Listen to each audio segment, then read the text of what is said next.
Okay, brothers and sisters. If Rick can't make me any more right, maybe your president can. Biden, if U.S. has real shooting war, it could be a result of cyber attacks. Nandita Bose, I wonder where they got this idea from. Washington, July 27th. President Joe Biden on Tuesday warned that if the United States ended up in a real shooting war with a major power, it could be the result of a significant cyber attack on the country, highlighting that Washington sees a growing threat posed by Russia and China. Cybersecurity has risen to the top of the agenda for the Biden administration after a series of high-profile attacks on entities such as network management company SolarWinds and the Colonial Pipeline, meat processing company JBS, and software firm Kaseya hurt the U.S. far beyond just the company's hack. Some of the attacks affected food and food supplies in parts of the United States. This is in quotes. I think it's more likely that we're going to if we end up in a war, a real shooting war with a major power, it's going to be as a consequence of a cyber breach of great consequence. And it's increasing exponentially exponentially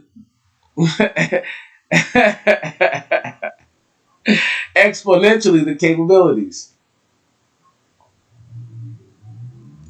Biden said during a half-hour speech while visiting the office of the Director of National Security, the ODNI. Let me read that again. If we end up in a war, a real shooting war, it's going to be a consequence of a cyber breach of great consequence. Skip all the rest of that. Let's just go ahead and go down. During June 16th, summit in Geneva between Biden and Russian President Vladimir Putin, Biden shared a list of critical infrastructure that the U.S. considers off limits to nation-state actors. Let me just go ahead and break something down to y'all. Why didn't he say this back then if he thought it was a possibility? Who's been saying it to y'all the longest is the question you need to ask yourself. Who's been saying this?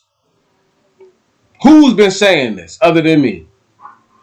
Since then, senior members of the Biden administration national security team have been in constant contact with the senior members of the Kremlin over cyber attacks in the United States, the White House said.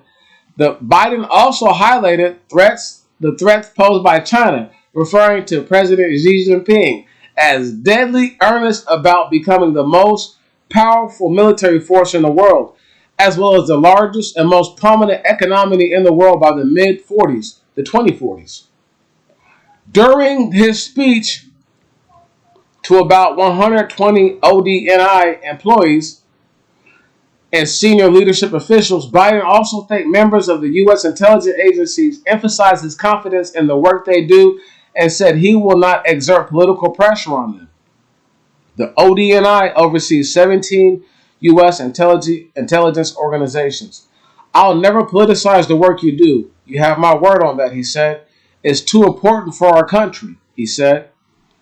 Biden comments offered a clear departure from remarks made by his predecessor, Donald Trump, who had a contentious relationship with intelligence agencies over issues such as its assessment that Russia had interfered to help Trump win the 2016 election and its role revealing that Trump pressured Ukraine to investigate Biden.